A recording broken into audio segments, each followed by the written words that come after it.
pela tua bondade, Senhor. Muito obrigado por esse dia, muito obrigado por cada pessoa aqui. Nós estamos felizes de estar com o Senhor. E felizes também, Senhor, pela chance de estudar a Bíblia mais uma vez. Existem muitos momentos da nossa vida, Senhor, onde o tempo é escasso, ou então onde o tempo, apesar de estar lá, a gente não pode usar do jeito que deveria. E hoje o Senhor nos dá um tempo, um bom tempo, um tempo maravilhoso nessa tarde. Existem pessoas chegando, Senhor, eu peço junto com meus irmãos que elas também possam ser abençoadas e alcançadas por essa oração. Que elas possam vir até aqui com o coração disposto e alegre em ler, em ouvir, em falar da palavra de Deus. Pai, se de alguma forma nós não estamos ainda na direção daquilo que deveríamos, Senhor, nos contorna hoje, nos transforma hoje e muda, Deus, a nossa vida através da palavra. Espírito Santo, eu preciso muito da sua ajuda, eu preciso muito que o Senhor me anime, me fortifique. Então me ajuda, Pai, a mim, a Daine, a todos aqui, a que nessa tarde nós tenhamos uma tarde, sabe, renovadora, que a gente saia com ânimo diferente. Esse é o nosso pedido, em nome de Jesus. Amém. Bom, queridos, a gente está estudando Romanos capítulo 10. E a gente já estudou 9 capítulos aí. Teve uns que duraram até mais de um dia, né? E foi bom demais. Eu estou gostando. E outras pessoas têm acompanhado esse trabalho. Hoje tem Daina, que vai querer fazer propaganda da cantina no meio, mas ninguém vai deixar, porque é a palavra de Deus. Eu não faço propaganda da cantina. Eu estou fazendo. No meio da Cominical. Não é verdade? Isso é injusto e errado. Cantina, não. Juquinha está 15. Pronto. Não, Juquinha não está 15, não. Estamos com Romanos capítulo 10. Aí que puder abrir na sua Bíblia. Romanos capítulo 10, independente da versão, nós vamos estar lendo juntos. Tá bom? Estudamos Romanos até agora e os capítulos têm falado de assuntos distintos. Embora ele tenha uma centralidade, o livro de Romanos é muito completo. Ele fala de uma vastidão de assuntos. Quem não veio a Cominical nunca ainda aqui? Só tu, né, cara? Eu. Tu também não veio, não? Então fala o nomezinho pra galera. Pamela. Iago Martins. Marcos, ele é assim, ele vê alguém que ele conhece, entra aqui, teve um dia uma menina, parecia a Maju. Aí a gente pensou que ele fosse fazer uma contribuição especial, um Espírito Santo fosse tocar nele. André, eu quero a palavra. Falou, mas parece a Maju. Paralisou. Mas ele realmente parece com o Iago. Parece. O Iago Martins é um teólogo e parece com você, sim. Você parece com ele. Marcos, obrigado pela seu... Né? Você tá parecendo com o Sidney, tá? Com essa barba. Pronto, aí agora acabou tudo. Você parece com o Sidney, ele parece com o Iago parece com o Sidney. Aí eu confundi tudo. A gente vai fazer uma leitura até o fim do capítulo, que não é muito longo, e aí a gente vai explicá-lo, conversar sobre Romanos também. Romanos, capítulo 10, diz assim: Irmãos, a boa vontade do meu coração e a minha súplica a Deus a favor deles são para que sejam salvos, porque lhes dou testemunho de que eles têm zelo por Deus, porém não com entendimento. Portanto, desconhecendo a justiça de Deus e procurando estabelecer a sua própria, não se sujeitaram a que vem de Deus. Porque o fim da lei é Cristo, para a justiça de todo aquele que crê. Ora, Moisés escreveu que o homem que praticar a justiça decorrente da lei viverá por ela, mas a justiça decorrente da fé diz assim: Não perguntes em teu coração quem subirá ao céu, isto é, para trazer do alto a Cristo, ou quem descerá ao abismo, isto é, para levantar Cristo de entre os mortos. Porém, que se diz: palavra está perto de ti, na tua boca e no teu coração.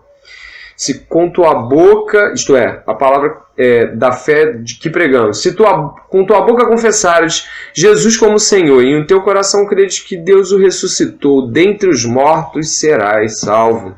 Porque com o coração se crê para a justiça e com a boca se confessa a respeito da salvação. Pode ler, Daina. Tu tá com a Bíblia aí?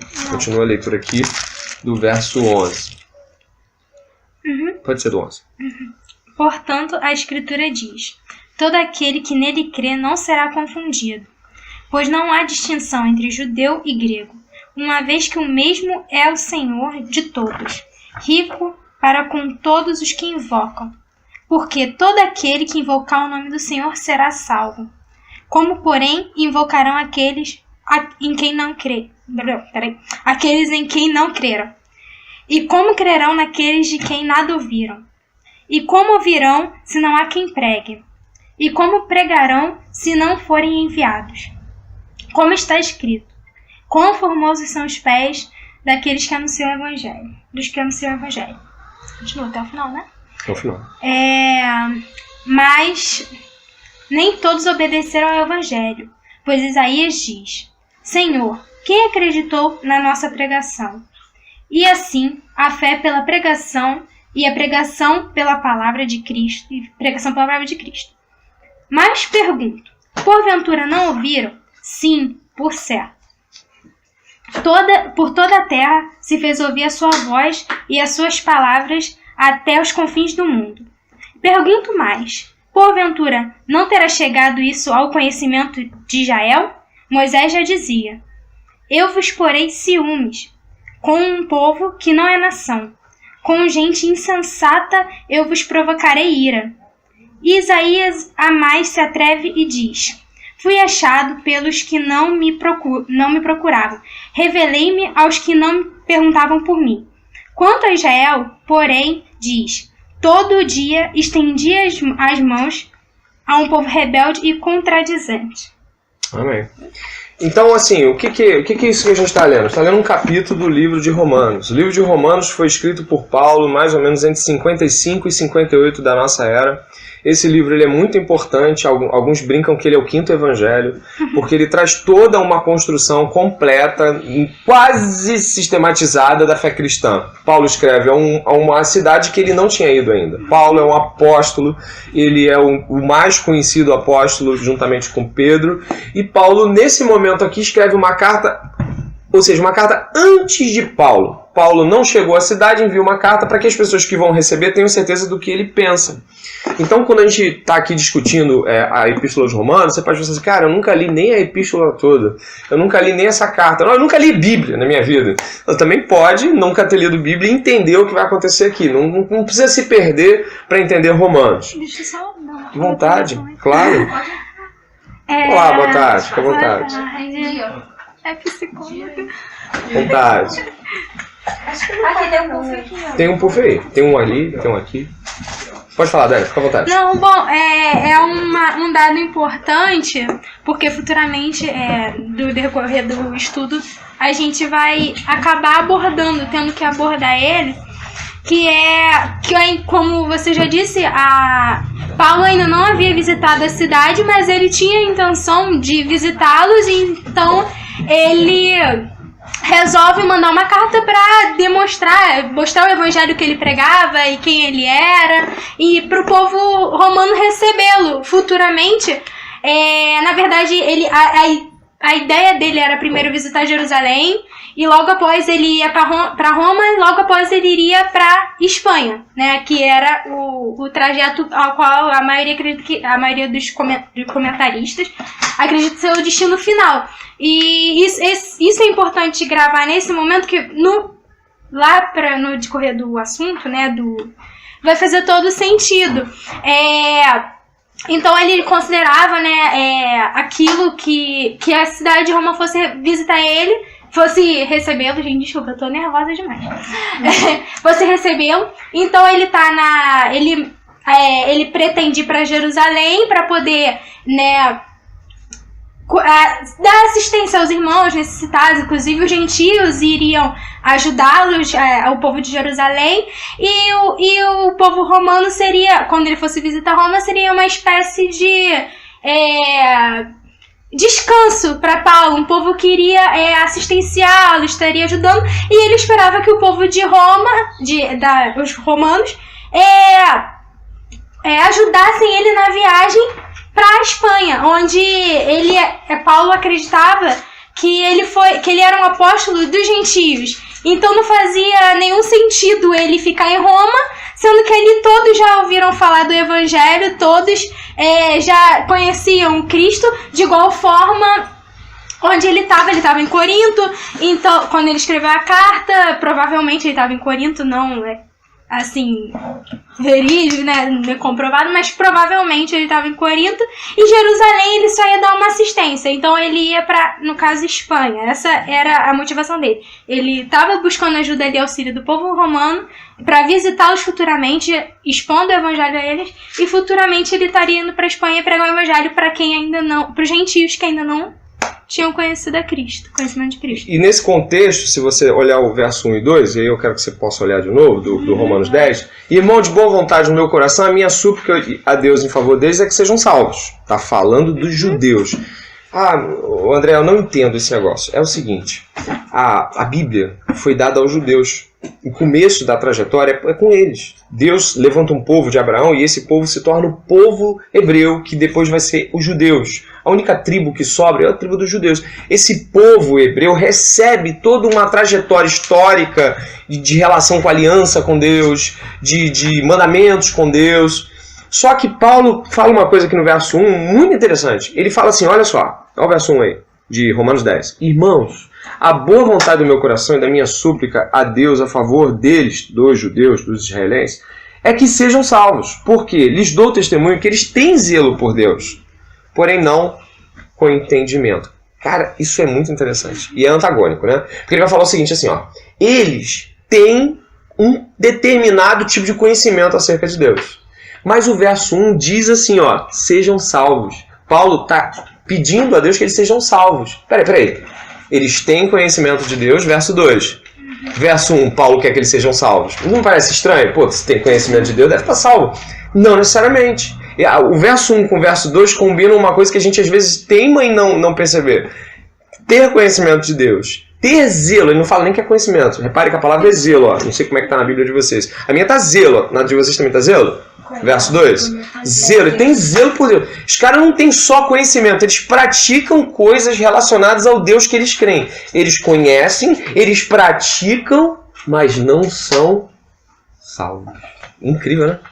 Então, isso nos faz atentar para o fato de que podemos aqui estar extremamente zelosos em vir aqui quarta-feira, nas nossas igrejas, sentando, conversando com as pessoas que a gente gosta, falando de fé, compartilhando uma canção que fala sobre Deus. A gente pode estar falando, não fala isso não, cara, não fala isso de Deus não. Né? A gente pode falar isso, rapaz, fala no nome de Deus em vão, a gente pode estar super zeloso e ainda assim não ser salvo. Porque Paulo vai alegar que essa salvação, ele vai alegar isso no 3, no 4, no capítulo 5, no capítulo 6, no capítulo 7, no capítulo 8, no capítulo 9. Paulo vai fazer uma alegação muito clássica. A salvação não é pelo que você faz. Também não é por tanto de conhecimento que você tem. A salvação, ela é de Deus, ela vem de Deus. E a gente sabe que alguém é salvo porque as mudanças naquilo que a pessoa é e a pessoa era são tão profundas e enraizadas numa ideia de que eu não tenho justiça para oferecer a Deus. E de que Deus é bom. É engraçado porque quando a gente pensa em termos de salvação, geralmente a gente fica pensando... Ontem teve um testemunho na sua igreja, né? Eu me lembro de uma vez uma placa que eu vi, não é placa não, aquelas bandeirolas assim, escrito. E gente, não é zoeira não, tava assim, ex-bandido, ex-miliciano, ex-traficante, ex-bruxo, ex, testemunho, igreja, não sei o que das contas. Eu falei, meu Deus, o que ele é hoje? Porque eu só sei o que ele foi. Ele faz com muita alegria anuncia quem ele era. Mas e quem ele foi? Uma vez na igreja onde congregava tinha um camarada que veio, não sei se a Raquel lembra disso, ele veio cheio de bala. Tu lembra disso, Raquel? Ele abriu a camisa assim no meio do púlpito. Tu lembra disso, Raquel? Não era cheio de bala não, porque o cara cheio de furo. E a metade do corpo era frio e a metade era quente. Falei, cara, mas pregação nada. Mas assim, quem eu sou hoje nada. É quem eu era. E Paulo está dizendo o seguinte, olha, cuidado porque você pode estar achando que é.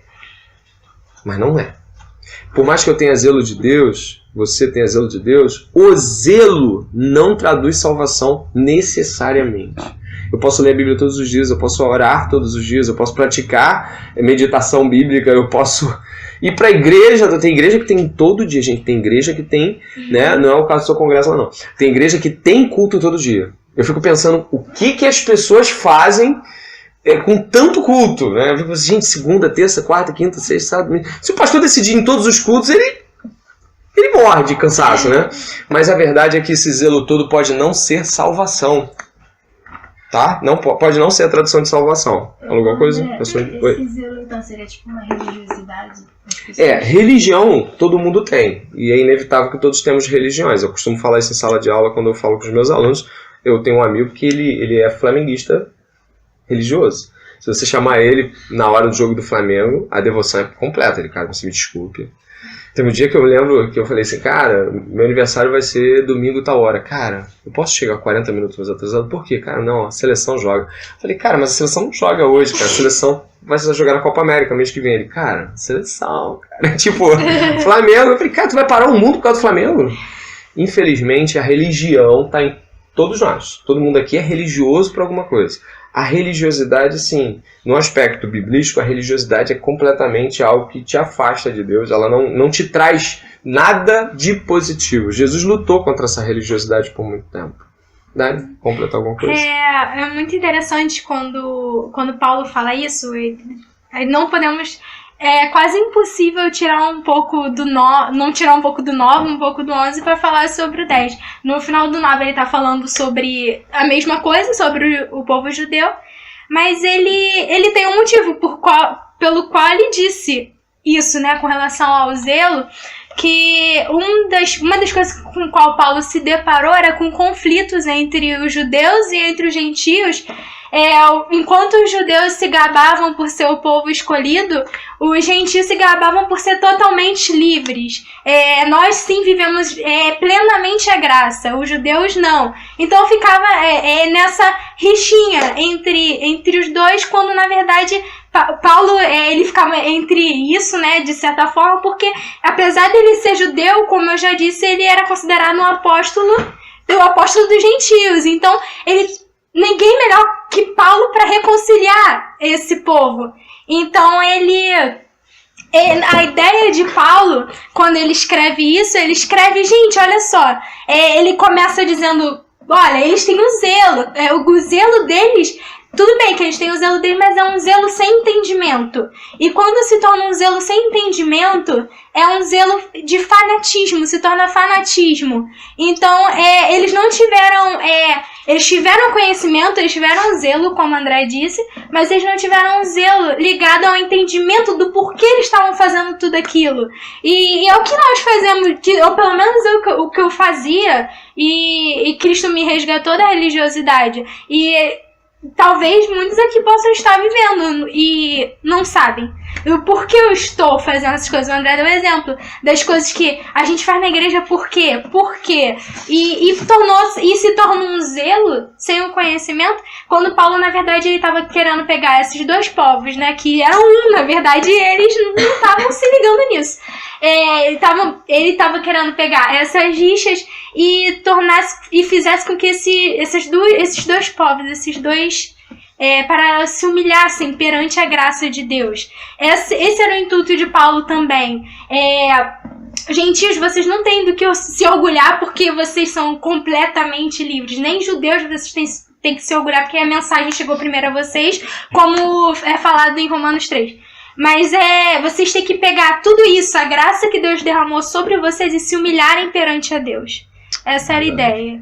E o verso 3 termina falando isso aí que a Dani está falando, ó. Porquanto, desconhecendo a justiça de Deus e procurando estabelecer a sua própria, não se sujeitaram a que vem de Deus.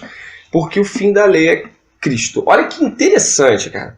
Eles tinham conhecimento, mas não tinham salvação. Eram todos cuidadosos, né? Os judeus, no sábado deles, cara, eles faziam comida no dia anterior, o Shabá, né, que era o último dia da semana, eles faziam comida no dia anterior para não pegar em panela, né?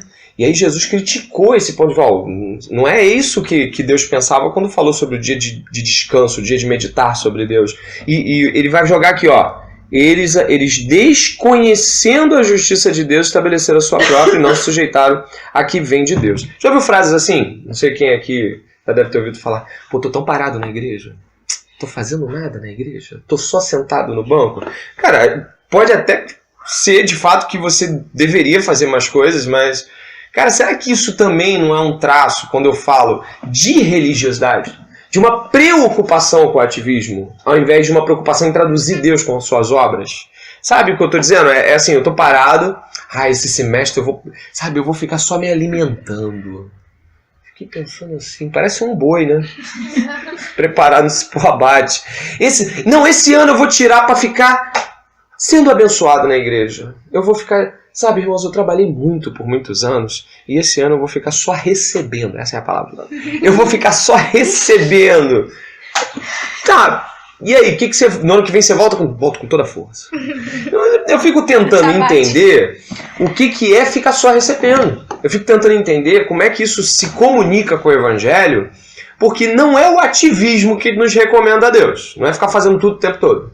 Também ficar parado não traduz Deus. Então assim, se o ativismo, eu estar o tempo todo fazendo tudo, não me faz melhor, no sentido de ser um cristão melhor. E também, ficar parado não vai traduzir Deus. Então qual é? É a justiça de Deus. A justiça de Deus, aplicada no seu Filho, foi de que o Filho cumpriu a obra de Deus. Quando perguntaram para Jesus Cristo qual era a obra a ser cumprida, Jesus falou assim, que creiam em mim. A obra é crer. O que é a obra? A obra é crer, porque a obra é dele.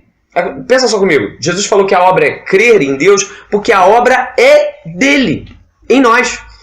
Quando eu entendo isso, a minha inquietação não é porque eu estou parado na igreja. A minha inquietação é porque eu estou vendo pessoas se perdendo. A minha inquietação é porque eu vejo alguém nas trevas e o meu coração ele se derrete, se derrama. A falta de preocupação por pessoas nos leva a nos preocupar por departamentos e ministérios. Quando eu não me preocupo por gente, eu vou ter que me preocupar com alguma coisa, então eu me preocupo com um departamento. E não há nada de errado de que a igreja tenha departamentos e ministérios. O que eu quero dizer é o seguinte, eu posso realmente estar ligado à obra da igreja e estar sendo justificado por ela, estar me recomendando. Esse irmão aqui, esse é uma bênção. Qual irmão não é uma bênção? Esse é uma bênção. E esse aqui?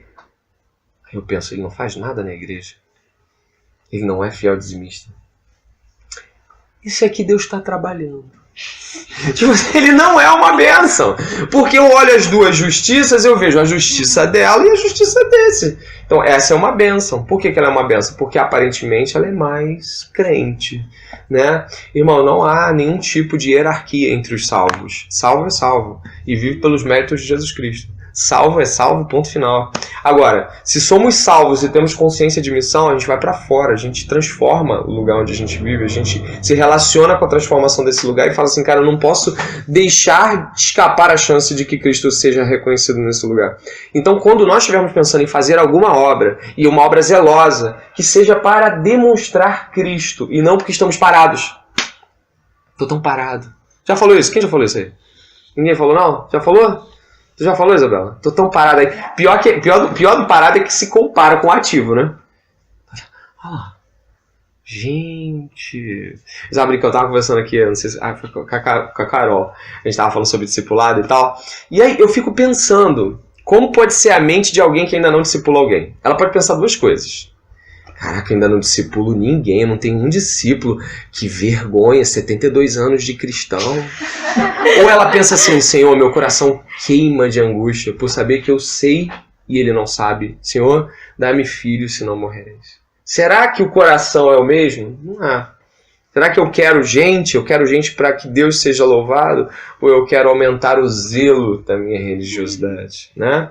Eu acho que quando eu leio aqui, porque, verso 4, porque o fim da lei, achou aí?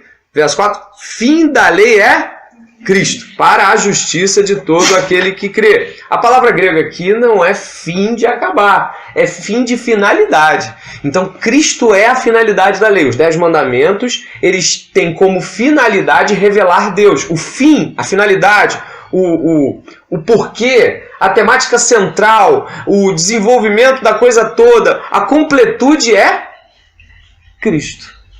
Cristo determina o sentido dos 10 mandamentos. Por isso que quando tu chega pra alguém, já é que eu falo muito, tá, Dani? Você tem que me cortar, Dani. Pô, quando você fala pra um cara que não tem Deus, fala assim, cara, você não pode transar com a sua namorada antes de você casar. Cara, tu tá falando com quem, cara? O que esse cara tem que cumprir uma regra dessa se Cristo não tá no coração dele? Não, cara, olha só, quando você entrar na igreja, você respeita, tu dá aquela joelhadinha, tipo assembleia, dá aquela joelhadinha, ora, e o cara vai olhar pra você assim, sério, cara? Cara, você não tem reverência dentro da igreja? O cara não é salvo. Tu tá cobrando o que desse cara? Sabe? É engraçado, porque a gente cobra mandamento de quem às vezes não tem mandamento no coração. Cristo escreve o mandamento no nosso coração, de tal forma que quando a palavra nos toca, a gente se envergonha pelo que está vendo. A gente tem realmente uma certa angústia de ver aquilo e falar assim, Senhor, isso não é teu, isso não pode continuar nesse lugar, isso tem que ser tirado aqui. Portanto, irmãos, você pode ter zelo, você pode ter um monte de coisa aí, eu posso chegar na tua igreja, você é altamente recomendável, mas o que vai de fato traduzir a sua fé é o quanto os méritos de Cristo são válidos nessa fé. O quanto eu falo assim, nossa, eu não fiz nada, meu irmão, eu vou lhe ser sincero, Deus fez tudo isso. E eu sou humilde o suficiente para quando eu estiver falando isso, eu não estiver ouvindo o seu elogio e guardando. Porque tem isso também, né? A gente está ouvindo o elogio e está assim, glória a Deus, ó, pra cima, pra cima. E tem irmão que é tão piedoso que nem gosta do elogio. Sabe? Irmão, não é meu. Aí vem toda uma áurea, vem desenvolve um clima, a gente sente a flutuância. Irmão, elogios são normais. Se elogiar alguém é normal. Isso não tem nada demais. Você fala assim, foi uma bela pregação, foi um belo cântico, obrigado por ter se esforçado, Deus tem te dado graça. Poxa, irmão, obrigado, realmente tenho me esforçado, mas esse esforço é todo em Deus. Acabou! Tem gente que tem medo do elogio, porque talvez tenha medo de ficar afetado com ele, e tem gente que recebe o elogio e fala, é de Deus. Né? E o pior é que a gente é tudo assim. Então, não é a gente lá de fora, é a gente daqui de dentro, né? É a gente nós. Né? Fala aí, Dani, vai lá. Tem alguma coisa pra dizer? 10-5, aí fica à vontade. Não, acho que eu esqueci. Muito isso, sim. Eu acho que Deus estava falando com a Dani nesse momento. Não, é que agora, nesse pequeno trecho aí, ao contrário, e eu não vou entrar no mérito de calvinista, menina, eu não vou entrar nesse mérito, tá bom? Mas nesse pequeno trecho aí, nesse capítulo, no capítulo anterior que a gente deu semana passada, que a gente estudou, na ótica e na visão, né, calvinista, a soberania de Deus na eleição, aquilo tudo. Já o 10, ele fala da total responsabilidade humana perante a salvação. Enfim, é uma discussão bem ampla com relação a isso. E Paulo, ele vai entrar no mérito da questão da lei e Cristo. E aí a gente vai adentrar para a gente poder discorrer. O verso 5 fala assim, ora, Moisés escreveu que o homem que praticar a justiça decorrente da lei viverá por ela. Mas a justiça decorrente da fé diz assim, não pergunte em teu coração quem subirá ao céu, isto é, para trazer a Cristo do alto, ou quem descerá ao abismo, isto é, para levantar Cristo diante dos mortos. Eu achava isso meio enigmático, mas tem algo aí interessante, se puder abrir comigo em Deuteronômio, marca aí o texto em Romanos. Deuteronômio é lá no começo da Bíblia, o 5º livro de Moisés, o 5º livro da própria Bíblia. Deuteronômio 30. Dá uma olhadinha, por favor. Deuteronômio 30, para a gente poder ver o contexto onde está. Vai no 11 aí, vai no 11. 30 a 11, deixa eu achar aqui. Um pouquinho antes, vai falar assim, ó, se deres ouvidos. Vai o 10, olha o 30 a 10. Se deres ouvidos à voz do Senhor teu Deus, guardando os seus mandamentos e os seus estatutos escritos neste livro da lei, se te converteres ao Senhor, legal o Velho Testamento falando nessa palavra, teu Deus, de todo o teu coração e de toda a tua alma, porque este mandamento que hoje te ordeno não é demasiadamente difícil, nem está longe de ti. Não está nos céus para dizeres, quem subirá por nós aos céus, que nolo traga e nolo faça ouvir, para que se cumpramos? Nem está além do mar para dizeres, quem passará por nós além do mar, para que nolo traga e nolo faça ouvir? Pois esta palavra está muito perto de ti, na tua boca e no teu coração, para a cumprires. Eu não sei quantos aqui já tinham lido esse texto e não tinham entendido nada. Mas esse texto ele vai falar o seguinte, que o mandamento, ou seja, de crer em Jesus Cristo, ele não está tão distante assim. É como se fosse assim, nossa, mas como podemos já chegar a Deus? Tem gente que faz recitações. impossível falar com Deus. Então, Paulo está usando esse texto do Velho Testamento e Moisés está falando o seguinte, não é tão distante assim. Se você cumprir, viver e se converter de todo o coração. Acho que é legal Moisés falando isso aí de se converter, né? Porque geralmente a gente pensa em Moisés, o quê? O cara, os 10 mandamentos, cumpre aí que tu vai ser salvo, garoto. Mas quando Moisés fala de converter de todo o coração, é relevante. Moisés não está falando o tempo todo de conversão, mas quando ele fala ali, Deuteronômio, o último tratado de Moisés, antes dele morrer, ele vai falar assim, converte de coração. Acho que Moisés já viu muita coisa. Gente, se vocês lerem Deuteronômio, ele repete os 10 mandamentos, mas eu falei isso aqui no Mapa Dominical daqui. Se você perceber essa citação de converter de todo o coração, alma, entendimento, Deuteronômio capítulo 6, por exemplo, você não vai achar em Gênesis, em Êxodo, nem em Levítico, nem Números. Só vai achar em Deuteronômio, porque Moisés já passou por uma vida tentando aplicar a lei no coração do homem e o homem não cumpria. Então teve bezerro de ouro. Tu lembra do bezerro de ouro? Quem lembra do bezerro de ouro? Uma farra, né? Moisés tentando aplicar a lei, buscando, ensinando, de 7 anos.